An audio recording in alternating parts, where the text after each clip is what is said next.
안녕하십니까? 잘 지내셨어요? 오늘 말씀 제목은 많은 사람을 위하여 흘리는 언약의 피입니다. 요절은 마가복음 14장 24절입니다. 14장 24절을 함께 읽겠습니다. 14장 24절 시작. 이것은 많은 사람을 위하여 흘리는 나의 피, 곧 언약의 피니라. 기도하겠습니다. 은혜로우신 주님, 오늘도 우리가 성부 하나님, 성자 하나님, 성령 하나님을 예배하게 해주셔서 감사합니다. 우리 마음에 겸비한 마음, 하나님의 은혜를 사모하는 마음을 주시고 하나님을 예배하는 기쁨과 영혼의 즐거움을 풍성하게 누리고 또 말씀의 은혜를 풍성하게 누릴 수 있도록 도와주십시오. 예수님의 이름으로 기도하였습니다. 아멘. 오늘 말씀은 예수님께서 십자가에서 죽으시기 전 제자들과 함께 마지막 그 유월절 식사를 하시면서 예수님 자신의 죽으심의 의미에 대해서 말씀하신 내용입니다. 예수님께서 잔을 가지사 이것은 많은 사람을 위하여 흘리는 나의 피 곧 언약의 피라고 말씀하셨습니다. 오늘 말씀을 통해서 예수님께서 십자가에서 죽으심으로 우리에게 자신의 몸과 피를 주신 은혜를 먼저는 풍성하게 누리고 또 그 은혜에 감사해서 우리도 예수님께 헌신하는 아름다운 삶을 살 수 있기를 기도합니다. 제1장 그가 내게 좋은 일을 하였느니라. 1절에서 11절 말씀입니다. 1, 2절을 볼까요? 이틀이 지나면 유월절과 무교절이었고 대제사장들과 서기관들은 예수님을 흉계로 즉 아무도 모르게 잡아 죽일 방도를 구했습니다. 그러나 그들은 서로 의논하기를 밀란이 날까 하노니 명절에는 하지 말라며 예수님 죽이는 것을 유월절 명절 이후로 미루었습니다. 3절을 보십시오. 예수님께서 베다니 나병 환자 시몬의 집에서 식사하실 때에 한 여자가 매우 값진 향유 곧 순전한 나드 한 옥합을 가지고 와서 그 옥합을 깨뜨려 예수님의 머리에 부었습니다. 나드 향유는 히말라야 산맥에서 자라는 나드 뿌리와 잎에서 뽑은 향유입니다. 당시 나드 향유는 최고의 명품 향유였다고 합니다.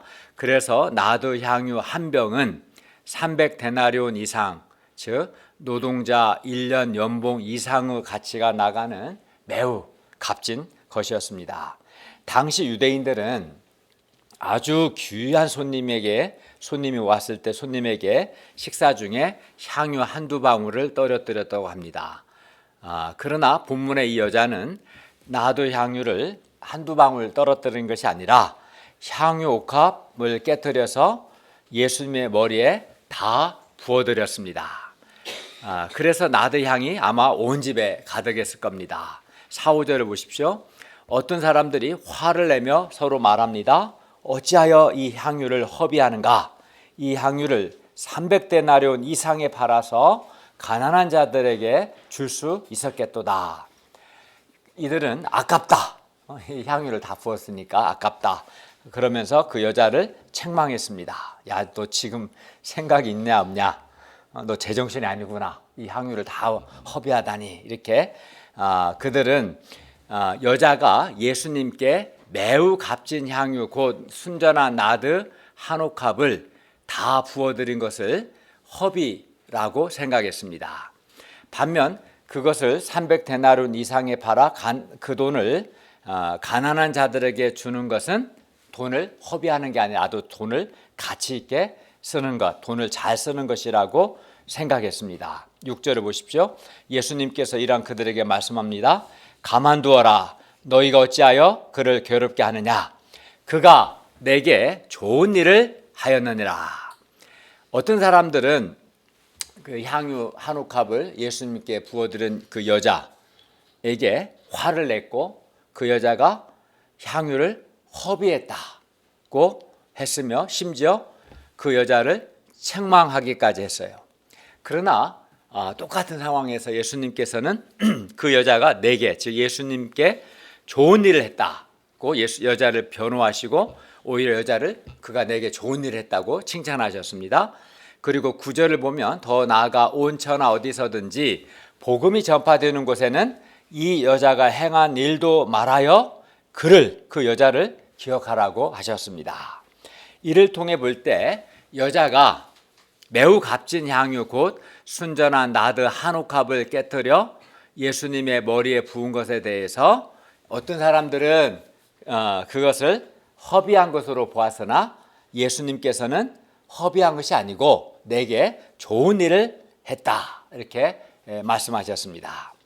그러면 여자가 매우 값진 향유 곧 순전한 나드 한 옥합을 깨뜨려 예수님의 머리에 부은 것이 왜 어떤 사람들이 말하듯이 허비한 것이 아니라 예수님께 좋은 일을 한 것일까요? 예수님은 그 여자가 내게 좋은 일을 했다 이렇게 말씀하셨어요. 순전한 나드 한 옥합을 깨뜨려서 다 부은 것에 대해서 어떤 사람들은 왜 향유 허비하냐 화내고 책망했는데 예수님은 아니다.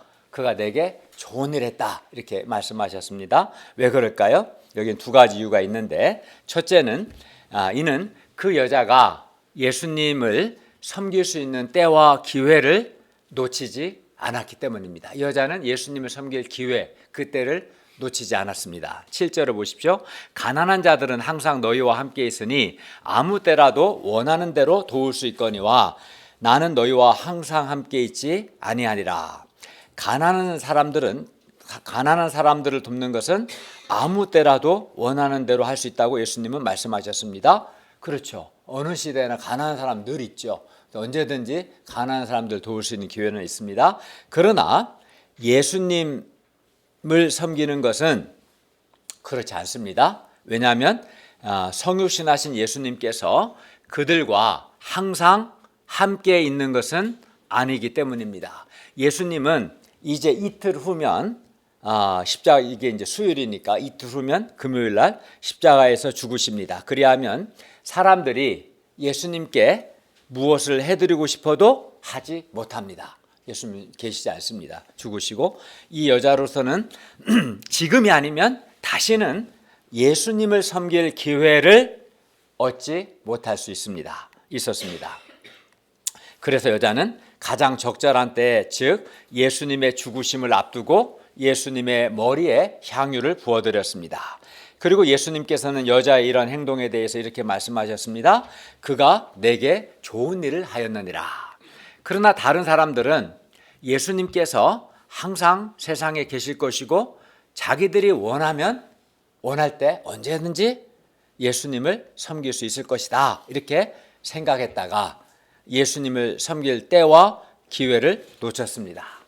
일반적으로 사람들은 아무 때나 내가 원하기만 하면 언제든지 지금이 아니고 나중에라도 예수님을 믿을 수 있고 또 그때 예수님을 섬길 수도 있다.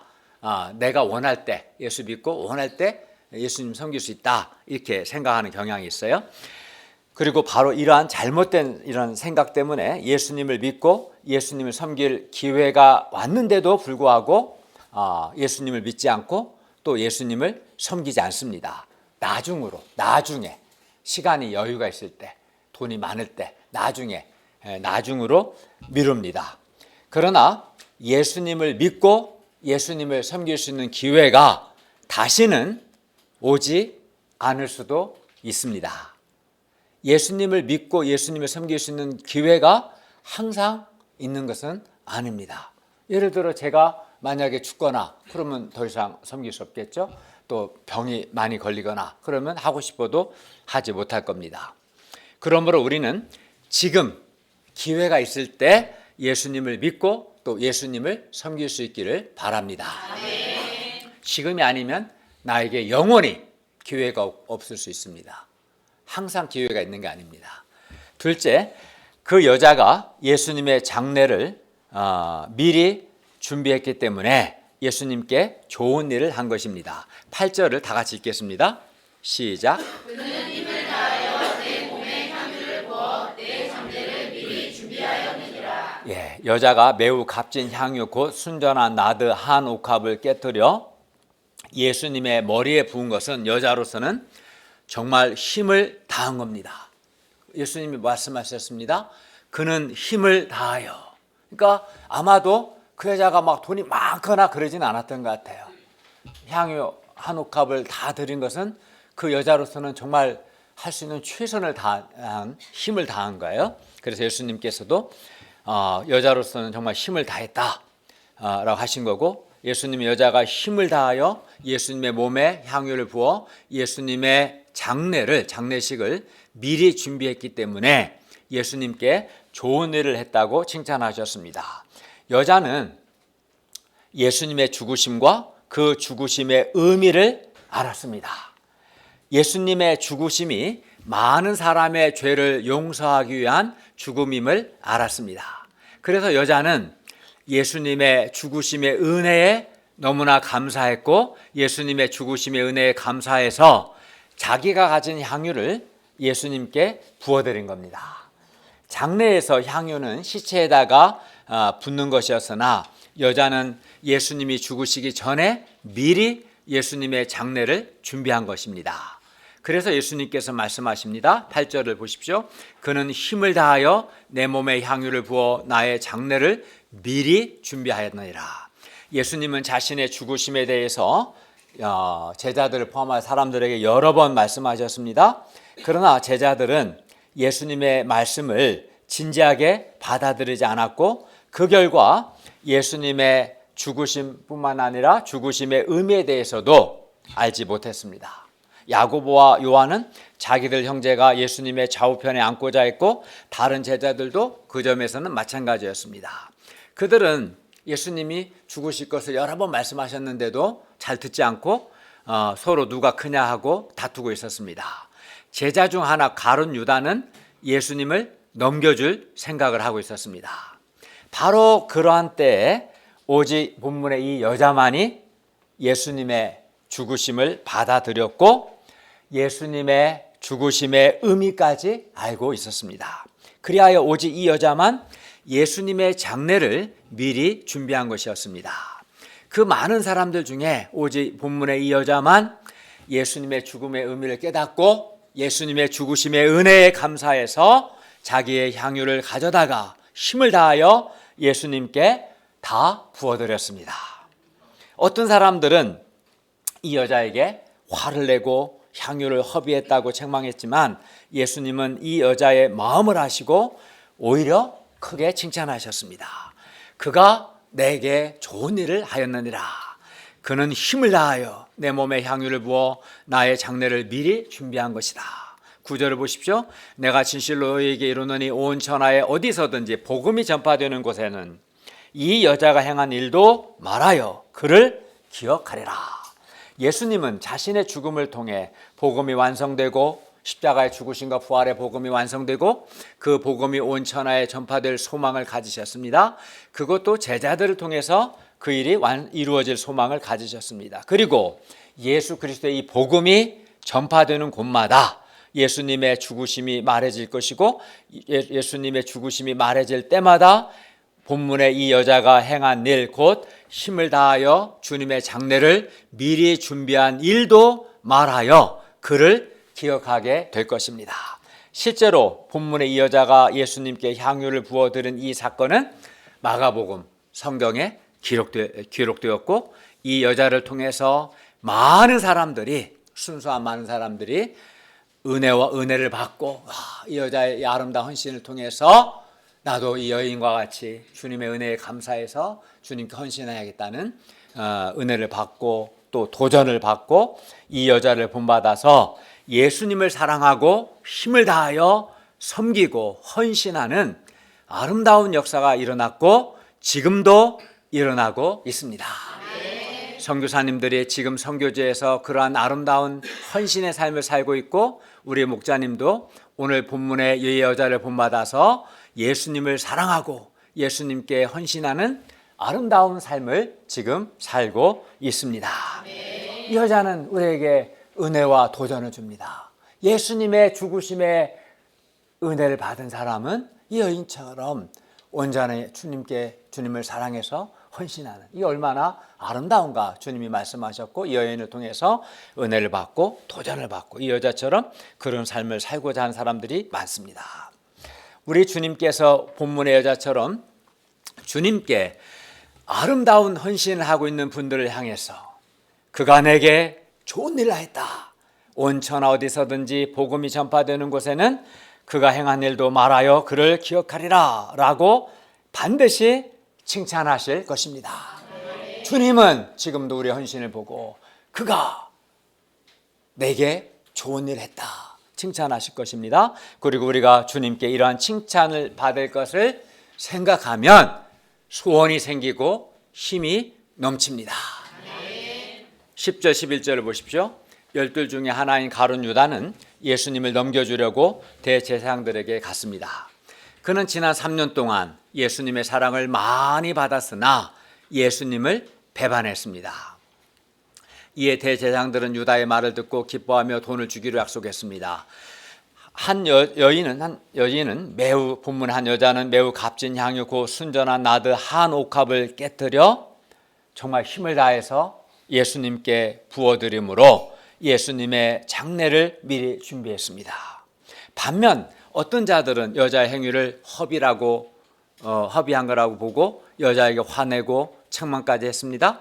게다가 제자인 가룟 유다는 예수님을 배반했습니다. 예수님을 넘겨주는 대가로 돈을 받기로 했습니다. 본문에 한 여자와 어떤 사람들, 이 가룟 유다가 어떻게 이렇게 완전 대조적일까요? 너무나 대조적이잖아요. 한 여자는 힘을 다해서 온전한 주님의 은혜 감사 온전한 헌신을 하고, 어떤 사람들은 그걸 비판하고 비난하고 책망하고 가룟 유다 나의 배신을 하잖아요.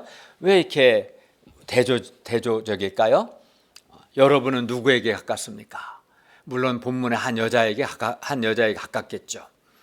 그러면 무엇이 이들을 이렇게 엄청난 차이가 나도록 한 것일까요?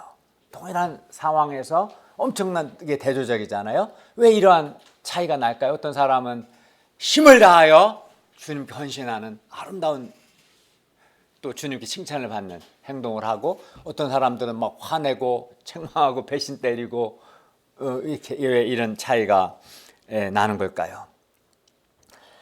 어떤 사람은 예수님을 사랑하고 예수님께 헌신하는데 왜 어떤 사람은 도대체 예수님께 대한 소원이 없고 주님께 자신을 드리는 것에 대해서 왜 이렇게 시간 드리는 것도 인색하고 물질을 드리는 것도 인색하고, 왜 이렇게 인색할까요?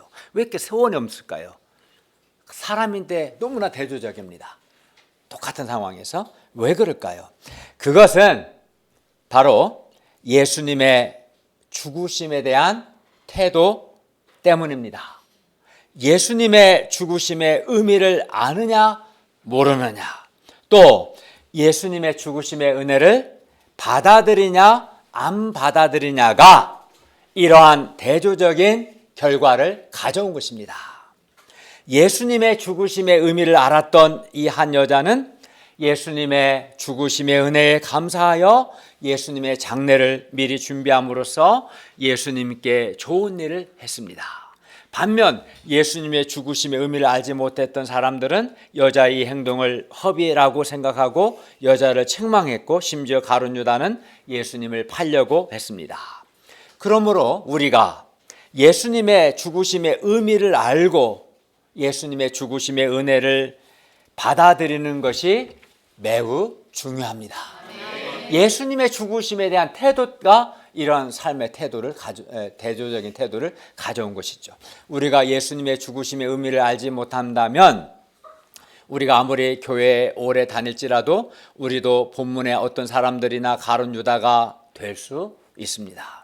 우리가 예수님의 죽으심의 은혜에 대한 감사와 감격이 없다면 우리도 오늘 본문의 어떤 사람들처럼 예수님께 드리는 물질과 시간을 허비하는 것이라고 생각하고 주님께 대해 소원이 없고 인색한 그런 삶을 살 수 있을 겁니다. 반면 우리가 오늘 본문의 여자처럼 예수님의 죽으심의 의미를 안다면, 즉 예수님께서 나를 사랑하사 나의 죄를 위해서 나를 대신하여 십자가에서 죽으셨음을 안다면, 또 그 죽으심의 은혜를 받아들인다면 예수님의 죽으심의 은혜에 대한 감사와 감격이 있을 것입니다. 그리고 예수님께 감사함으로 헌신하려고 할 것입니다. 그리고 예수님께 드리는 우리의 수고와 희생과 헌신을 결코 허비하는 것으로 생각하지 않을 것입니다. 그러니까 예수님의 죽으심의 의미를 알고 그 죽으심의 은혜를 받아들이는 사람은 주님의 은혜에 대한 감사와 감격이 있고 그 은혜에 너무나 감사해서 주님을 섬기고자 하는, 헌신하고자 하는 소원이 생기는 것이죠. 그러나 주님의 죽으심의 의미를 모르거나 죽으심의 은혜를 받아들이지 않는 사람은 감사와 감격도 없고 주님께 대한 헌신이 하나도 없는 것이죠. 그런데 오늘날 불신자들은 말할 것도 없고 심지어 신자들 중에서도 하나님께 헌신하는 것을 허비하는 것으로 잘못 생각하는 사람들이 있습니다. 이들은 하나님께 헌금을 하거나 하나님 역사를 위해서 돈을 쓰는 것을 허비하는 것으로 봅니다. 반면 다른 일에 돈을 쓰는 것은 오히려 좋은 일을 했다. 자기와 자기 가족을 위해서 여행 가고 돈 쓰는 것도 좋은 일을 했다라고 생각합니다. 마음과 시간과 재능을 들여서 하나님과 하나님의 역사를 섬기는 것은 자기 인생을 허비하는 것으로 봅니다. 반면 자기나 자기 가족을 위해 시간과 돈과 재능을 쓰는 것은 내가 좋은 일을 했다라고 생각합니다. 왜 그런 겁니까? 이는 그들이 예수님의 죽으심의 의미를 알지 못하고 예수님의 죽으심의 은혜를 받아들이지 않았기 때문입니다. 예수님의 죽으심의 은혜에 대한 감사와 감격이 없기 때문입니다. 본문의 여자가 예수님의 장례를 미리 준비했다는 것은 예수님의 생명 구원 역사에 동참했다는 의미입니다. 그리고 예수님의 생명 구원 역사에 동참했다는 것은 생명을 살리는 일에 그녀가 귀하게 쓰임 받았다는 의미입니다. 여인의 헌신은 하나님의 생명 구원 역사에 아주 귀하게 쓰임 받았습니다. 그렇기 때문에 예수님께 드리는 헌신은 가장 가치 있고 보람 있고 아름답습니다. 예수님은 예수님의 죽으심의 의미를 알고 예수님의 생명 구원 역사에 동참하는 사람들을 지금도 칭찬하십니다. 그가 내게 좋은 일을 하였다라고 지금도 평가하십니다. 그리고 그들은 복음이 전파되는 곳에서 기억될 것입니다. 우리 가운데도 오늘 본문의 여자처럼 주님을 사랑하고 주님께 헌신하는 아름다운 분들이 많습니다. 바쁜 가운데서도 캠퍼스 복음 역사를 위해 시간의 향유를 아낌없이 다 부어드리는 분들도 계시고 넉넉하지 않은 경제적 형편 가운데서도 아낌없이 물질의 향유를 주님께 부어드리는 분들도 계십니다. 어떤 분들은 자신의 재능의 향유를 주님의 역사를 위해서 주님께 부어드리고 있습니다. 무엇보다 가장 귀한 향유라 할 수 있는 자신의 인생 전체를 주님께 아낌없이 드리는 분들도 있습니다. 그리고 이러한 동역자들의 수고 헌신을 통해서 우리 가운데 많은 사람들이 구원받고 살아났고 지금 제자로 성장하고 있습니다. 주님께서는 이러한 분들을 가리켜 이렇게 말씀하실 겁니다. 그가 내게 좋은 일을 하였다. 이러한 평가를 받아야 하지 않겠습니까? 그가 내게 좋은 일을 했다. 이런 평가를 받아야 하겠습니까? 아니면 그는 참 소원이 없다. 감사할 줄도 모른다. 이런 평가를 받아야겠습니까? 우리가 예수님의 죽으심의 의미를 알고 예수님의 죽으심의 은혜에 감사해서 예수님의 생명 구원 역사에 우리의 매우 값진 향유를 드릴 수 있기를 기도합니다. 예를 들어 캠퍼스 복음 역사를 위해 우리에게 있는 물질과 시간과 재능의 향유값을 깨트려 주님께 드릴 수 있기를 기도합니다.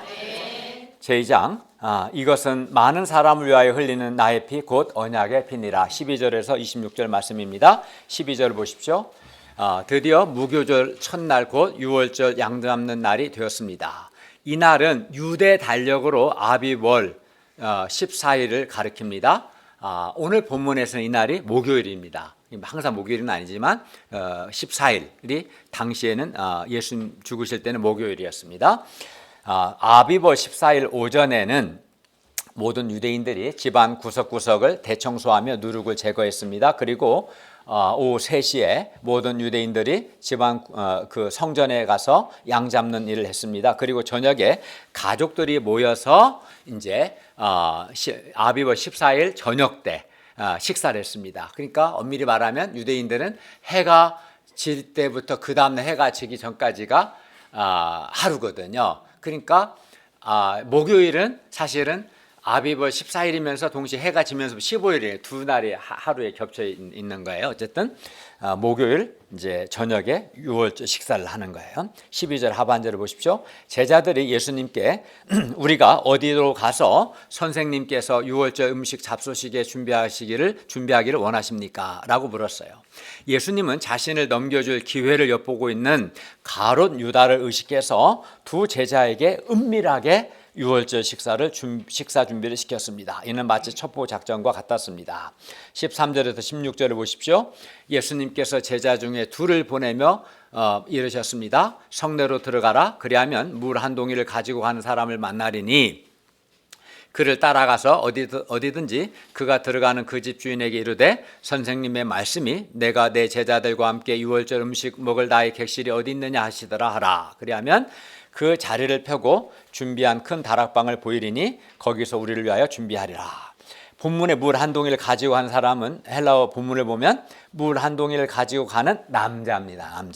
남자고 그런데 이 사람 아주 특이합니다. 왜요? 왜냐하면 일반적으로 이스라엘 남자들은 물을 운반할 때 가죽 부대에 물을 담아 어깨에 메고 다녔는데 그리고 물동이는 일반적으로 여자들이 가지고 다녔는데 이 본문에 이 남자 물 한 동이를 가지고 가는 남자는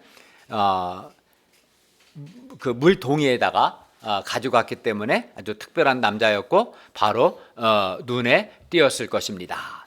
16절을 보십시오. 제자들이 나가 성내로 들어가서 예수님께서 하시던 말씀대로 만나 유월절 음식을 준비했습니다. 예수님은 이러한 방법으로 유월절 음식 먹을 곳을 준비하셨고 이는 가룟 유다가 사전에 유월절 식사할 장소를 알기 원치 않으셨기 때문이었습니다. 예수님은 가룟 유다와 대적들의 방해를 받지 않고 제자들과 마지막 유월절 식사를 하시면서 곧 있게 될 예수님의 죽으심의 의미를 제자들에게 가르치고자 하셨습니다. 17절을 보십시오. 저물매 예수님은 그 12를 데리시고 식사 장소로 가셨습니다. 19절입니다. 다 앉아 먹을 때 예수님께서 슬픈 말씀을 하셨습니다. 내가 진실로 너희에게 이르노니 너희 중에 한 사람 곧 나와 함께 먹는 자가 나를 팔리라. 예수님과 함께 먹는 사람 중 하나가 예수님을 넘겨줍니다. 예수님은 함께 먹는 자에 의해 팔리십니다. 그러자 제자들이 근심하며 하나씩 나는 아니죠 라고 말하기 시작합니다. 21절을 보십시오. 예수님께서 그들에게 말씀하셨습니다. 12 중에 하나 곧 나와 함께 그릇에 손을 넣는 자니라. 나와 함께 그릇에 손을 넣는 자 곧 예수님 가장 가까이 있는 자입니다. 그러나 예수님은 이어서 이렇게 말씀하셨습니다. 인자는 자기에 대하여 기록된 대로 가거니와 인자를 파는 그 사람에게는 화가 있으리로다. 그 사람은 차라리 나지 아니하였더라면 자기에게 좋을 뻔하였느니라. 예수님은 성경에 기록된 대로 하나님의 주권 가운데서 십자가의 죽으심의 길을 가십니다. 그 길에 굳이 가룟 유다가 악역을 담당할 필요가 없습니다. 따라서 지금이라도 가룟 유다가 회개하면 그는 화를 면할 수 있습니다. 22절을 보십시오. 그들이 먹을 때 예수님께서 떡을 가지사 축복하시고 떼어 제자들에게 주시며 말씀하십니다. 받으라, 이것은 내 몸이니라. 그러므로 성찬식 때 우리가 먹는 그 떡, 빵은 우리를 위하여 주신 예수님의 몸을 가리킵니다. 왜냐하면 이것은 내 몸이라 주께서 이렇게 말씀하셨기 때문이죠. 예수님은 전에 예수님 자신의 몸에 대해서 이렇게 말씀하셨어요. 요한복음 6장 35절에서는 나는 생명의 떡이니 내게 오는 자는 결코 줄이지 아니할 터이요. 또 요한복음 6장 51절에서는 나는 하늘에서 내려온 살아있는 떡이니 사람이 이 떡을 먹으면 영생하리라. 내가 줄 떡은 그 세상의 생명을 위한 내 살이니라. 그러니까 지금 예수님 주신 떡, 빵은 예수님의 몸을 가리키고 예수님의 몸은 세상의 생명, 영생을 주시기 위한 겁니다. 그래서 예수님의 몸을 먹는 사람은 영생을 얻습니다. 그리고 예수님의 몸을 먹는다는 것은 우리에게 생명을, 영생을 주시기 위해서 십자가에서 죽으신 예수님을 믿는 겁니다. 믿는 것이 바로 먹는 거예요. 23, 24절 보십시오.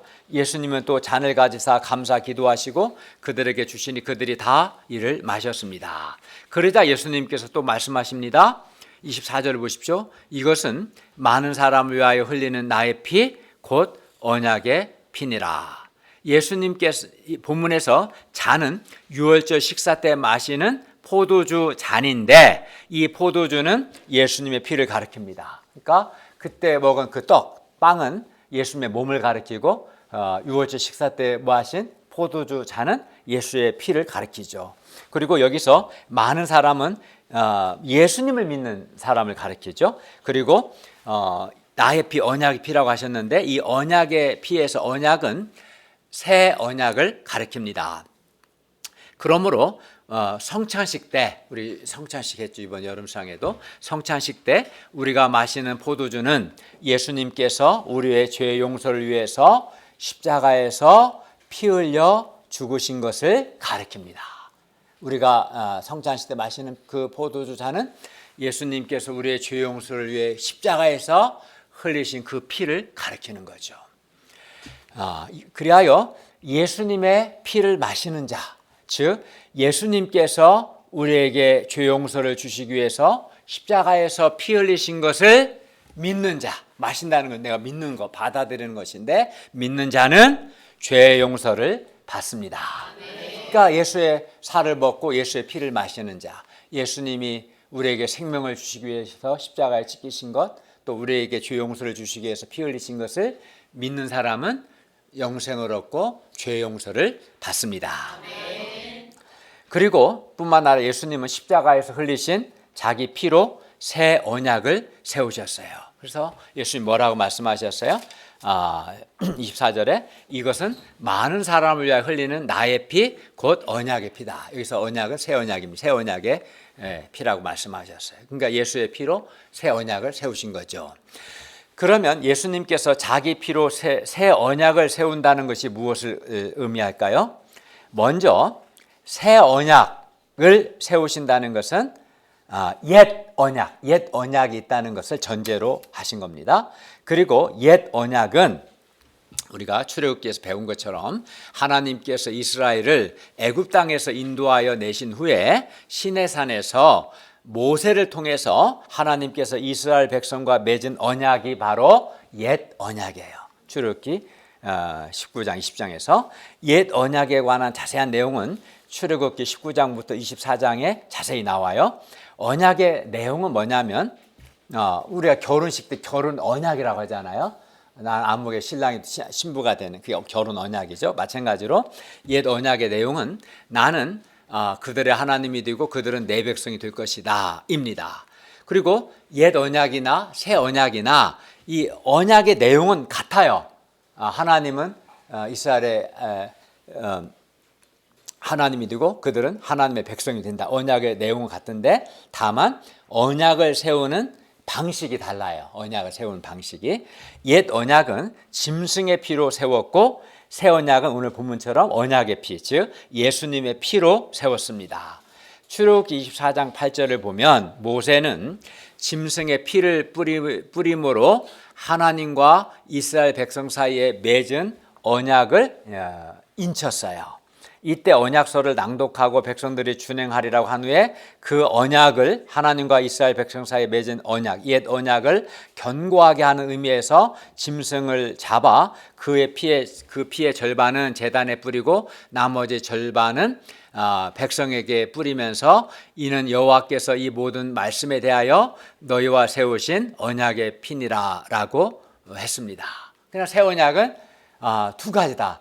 옛 언약에서는 하나님께 제사 드리는 예물, 그 제물이 짐승이었다면 예수님은 자신의 살과 피를 우리 죄를 위한 제물로 드리시, 제물도 예수님 자신이고 또 언약을 세우는 수단도 예수님의 피가 되는 거예요. 제물의 내용도 언약을 세우는 방식도 예수님의 피로 세운 게 이제 새 언약인 거죠. 그리고 하나님은 이제 옛 언약에서 언약을 맺은 이스라엘 백성들에게 돌에 새긴 십계명 율법을 주셨습니다. 물론 여기서 율법은 언약의 조건이 아니라 율법의 이제 보통 제3용도라고 하는데 이건 뭐냐면 하나님과 언약을 맺은 언약 백성이, 그러니까 언약을 맺은 언약 백성인 거죠. 언약 백성이 어떻게 살아야 하는가, 언약 백성의 삶의 규범으로 주신 거예요. 십계명은. 그러니까 언약 백성은 한마디로 예수님의 해석에 가면 마음과 뜻과 힘을 다해 하나님을 사랑하고 이웃을 사랑하는 삶을 살아야 한다. 그게 이제 규범, 그것이 십계명이 말하는 거죠. 언약 백성이 살아야 할 삶의 규범으로 십계명을 돌판에 새겨 주셨죠. 그러나 이스라엘 백성들은 반복해서 율법을 지켰을까요? 안 지켰을까요? 안 지켰죠. 반복해서 불순종했고, 구약 성경 읽어보면 아주 반복해서 우상 숭배를 하고 온갖 죄악을 행했어요. 하나님은 수많은 선지자들을 보내서 그들로 하나님과 맺었던 언약을 기억하고 언약을 지키도록 권면하셨습니다. 그러나 이스라엘은 하나님의 말씀을 듣지 않았습니다. 이스라엘 백성들은 패역했고 완고했고 완악했습니다. 그러나 하나님은 이러한 이스라엘 백성들의 불순종과 반역에도 불구하고 이스라엘 백성들을 포기하지 않으시고 사랑하셨어요. 그리고 사랑하셔서 예레미야 선지자를 통해서 날이 이르면 그들과 이제 새 언약을 맺을 것을 말씀하셨어요. 그리고 마침내 하나님께서 예레미야에게 새 언약을 맺으라고 하신 말씀하신 그 날이 이르렀어요. 그리고 그 새 언약이 바로 오늘 마가복음 14장 22에서 24절에 예수님의 몸과 피로 세우는 언약이에요. 예레미야 선지자를 통해서 새 언약을 약속하셨는데 그 새 언약이 바로 예수님의 몸과 피로 세우는 언약이죠. 그러니까 옛 언약은 짐승의 피로 세웠다면 새 언약은 예수님의 피로 세운 거죠. 옛 언약에서는 짐승이 제물이었다면 새 언약에서는 예수님의 몸이 제물로 드려지고 예수의 피로 세운 거죠. 그러면 새 언약은 옛 언약과 어떻게 다릅니까? 무엇이 다를까요? 언약의 내용은 똑같지만 그러니까 하나님, 우리의 하나님이 되고 우리 하나님의 백성이 된다는 그 내용은 같아요. 그러나 몇 가지 점에서 차이가 있어요. 첫째, 새 언약은 짐승의 피가 아니라 예수님의 피로 세워졌고요. 예수님의 피는 우리의 죄를 단번에, 이 말은 단 한 번에 그리고 영원토록 속죄합니다. 즉 죄를 없애는 거예요. 짐승의 피는 안 돼. 그러니까 짐승 제사는 해마다 매번 반복해서 제사를 드려야 하는데 예수의 피는 단 한 번에 영원토록 우리의 죄를 우리의 죄를 없애고 용서해주는 능력이 있어요. 그래서 새 언약에서는 옛 언약에서 구약 제사장들이 반복해서 제사 드린 것처럼 새 언약에서는 이제 더 이상 반복해서 제사 드릴 필요가 없습니다. 예수님이 십자가에서 반복해서 죽으시고 그러지 않잖아요. 단 한 번의 죽으심을 통해서 모든 우리의 죄를 용서하셨기 때문에. 둘째, 옛 언약에서는 하나님의 법이 돌에 기록되었으나 새 언약에서는 하나님께서 각 사람의 마음과 생각에 십계명을 새기셨기 때문에 여기 마음에 새겼다는 것은 하나님께서 우리 새 언약 백성들의 마음을 바꿔주셨다는 거예요. 마음을 변화시켰다는 거예요. 근데 예수님 믿음 어때요? 예수님의 영접하면 주님의 은혜에 감사하는 마음이 생기고 주님 말씀 순종하는 마음이 생기잖아요. 그래서 사람들은 하나님의 율법을 자발적이고 적극적으로 순종할 수 있게 되었습니다. 마음에 새겨줬다는 것은 마음을 바꿔주셨다는 거예요. 뿐만 아니라 새 언약에서는 예수 믿는 자 안에 성령 하나님이 내주하셔서 우리가 하나님의 말씀을 깨닫고 순종하도록 성령 하나님께서 우리를 이끄시고 우리를 지속적으로 도와주십니다. 그러니까 새 언약이 좋죠. 마음을 부드럽게 하나님 말씀 지키고자 하는 소원도 주시고 성령님이 말씀도 깨닫고 말씀을 살고자 하는 소원을 주셔요. 그걸 못 느낀 사람은 구원받은 신자라고 할 수 없어요. 구원받은 신자는 그걸 경험하는 겁니다. 그게 정상입니다. 셋째, 새 언약에서는 하나님께서 우리의 죄악을 용서하시며 다시는 우리의 죄를 기억하지 아니하십니다. 예레미야 31장 34절은 새 언약에 대해서 다음과 같이 말씀합니다. 내가, 하나님이죠, 내가 그들의 악행을 사하고 다시는 그 죄를 기억하지 아니하리라. 여호와의 말씀이니라. 그리고 새 언약에 대한 이 약속은 예수 그리스도를 통해서 성취되었습니다. 24절에서 예수님은 새 언약에 대해서 이렇게 말씀하셨어요. 이것은 많은 사람을 위하여 흘리는 나의 피 곧 언약의 피니라. 새 언약의 피니라.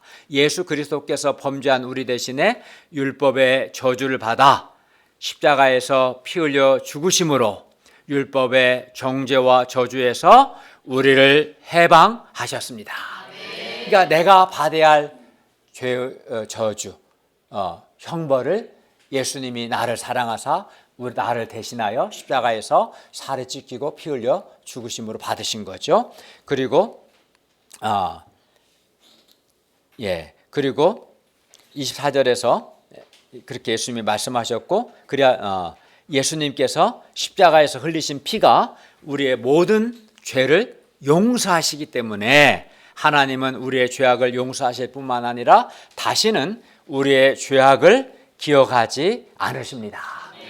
그리고 이는 우리가 연약해서 반복해서 죄에 넘어지는 우리에게 정말 놀라운 은혜입니다. 예수의 피를 믿으면 하나님이 우리의 죄를 용서하시고 우리의 죄를 기억지 않으시는, 얼마나 놀라운 은혜입니까?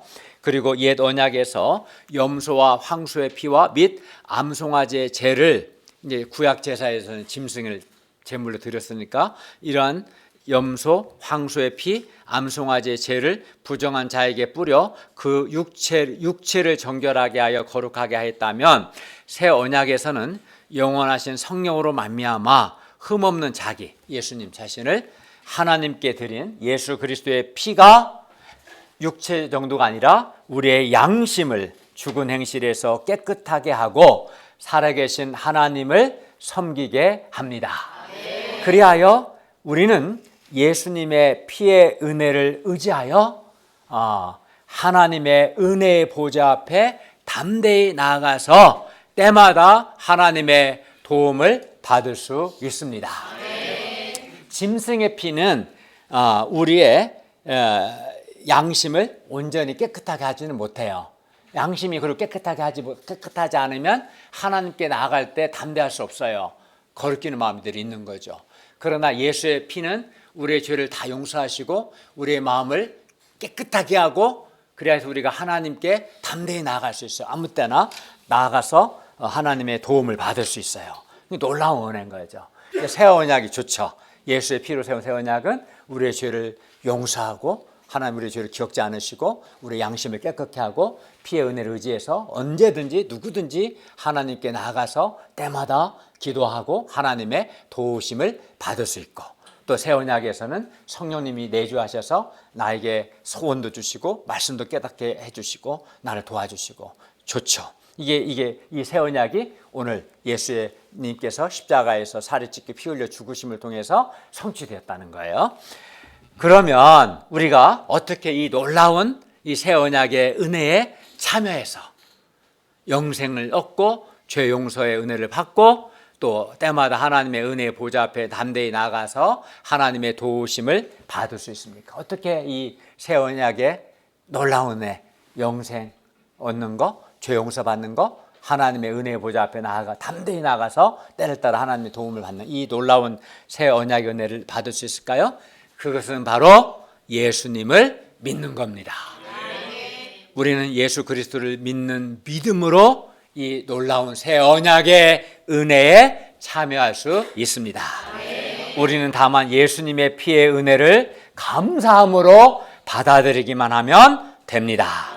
그러므로 우리가 예수님께서 나를 사랑하사 나에게 영생과 죄 용서를 주시기 위해서 십자가에서 살이 찢기시고 피 흘려 죽으신 것을 믿음으로 예수님이 주시는 영생과 죄 용서의 은혜를 풍성하게 누리고 또 때마다 하나님의 은혜의 보좌 앞에 담대히 나가서 기도를 통해서 하나님의 도움을 받을 수 있기를 기도합니다. 결론입니다. 예수님께서 나를 사랑하사 나에게 영생과 죄 용서의 은혜를 주시기 위해서 십자가에서 살이 찢기시고 피 흘려 죽으신 것을 믿는 사람은 영생을 얻고 죄 용서를 받고 또 때마다 담대하게 하나님의 은혜의 보좌 앞에 나아가서 하나님의 도움을 받을 수 있습니다. 제가 담대하게 나아간다는 것을 할 때마다 제가 우리 강선주 선교사님과 강선의 자매님 대해서 얘기했어요. 예, 제 연구실에 우리 선주선에는 노크를 하지 않고 탁 열거든요. 담대하게 탁 열어 제끼고 이렇게 아빠한테 아무 두려움이 없죠. 그리고 도움이 필요한 것은 언제든지 연락합니다. 카톡으로 뭐 좀 보내달라. 그래서 나는 아빠로 해줬죠. 거절하자. 나쁜 게 아닙니다. 나쁜 건 없었으니까. 근데 우리가 예수의 피를 의지하면 살아계신 하나님께 이렇게 담대하게 나아가고 어려움을 늘 얘기할 수 있고 하나님께 기도할 수 있고 살아계신 하나님의 도움을 받을 수 있고 놀랍지 않아요? 이게 새 언약의 은혜인 거예요. 영생 얻지, 죄 용서 은혜 받지, 살아계신 하나님께 때마다 도움을 받을 수 얼마나 좋습니까? 그러니까 예수님을 믿을 수 있기를 바랍니다. 그리고 예수님의 이 죽으심의 은혜가 크죠. 그러니까 이 죽으심의 은혜에 감사하여 오늘 본문의 여자처럼 자기의 매우 값진 향유를 예수님 께 드릴 수 있기를 바랍니다. 예수님의 죽으심의 은혜에 감사하여 기쁨으로 본문의 여자는 예수님께 이제 헌신한 삶을 살았고 모든 사람이 다 그렇습니다. 그러므로 우리도 먼저는 나에게 영생과 죄사함을 주시기 위해서 십자가에서 살을 찢기시고 피 흘려 죽으신 예수님을 믿음으로 예수님이 주시는 용서, 영생의 은혜를 풍성하게 누리고 또 때를 따라 하나님께 나아가서 살아계신 하나님의 도움을 받고 다음으로 오늘 본문의 여자처럼 우리도 예수님의 죽으심의 이 놀라운 은혜에 감사해서 기쁨과 감사로 예수님께 매우 값진 향유값을 드리는 주님께 헌신하는 아름다운 삶을 살 수 있기를 기도합니다. 저는 저에게 가장 값진 향유, 저의 인생 전체를 주님께 드리고 있습니다. 기쁨으로. 복된 겁니다. 주님의 죽으심의 은혜를 받아들임으로 내 마음에 주님이 주시는 영생과 죄 용서의 은혜와 담대히 하나님께 나가서 때를 따라 하나님의 도우시는 도움을 받고 그 은혜에 감사하고 감격해서 우리 자신을 주님께 헌신하는 아름다운 삶을 살 수 있기를 바랍니다. 기도하겠습니다. 은혜로우신 주님, 주님께서 우리를 사랑하셔서 우리 죄를 위해서 십자가에서 살을 찢기시고 피 흘려서 죽으심으로 우리의 모든 죄를 용서하시고 우리에게 영생을 주신 것을 감사하고 예수의 피를 힘입는 자는 항상 죄를 용서받고 하나님의 은혜의 보좌 앞에 나가서 때를 따라 하나님의 도움을 받는 삶을 살게 하셔서 감사합니다. 그러므로 이제 우리가 예수님을 믿고 믿음으로 주님이 주시는 이 용서의 은혜를 또 죄 용서의 은혜를 풍성하게 누리고 우리도 주님의 죽으심의 은혜에 감사해서 오늘 본문의 여자처럼 우리의 가장 값진 향유를 주님께 드리는 아름다운 삶을 살게 하여 주시옵소서. 예수님의 이름으로 기도하였습니다. 아멘.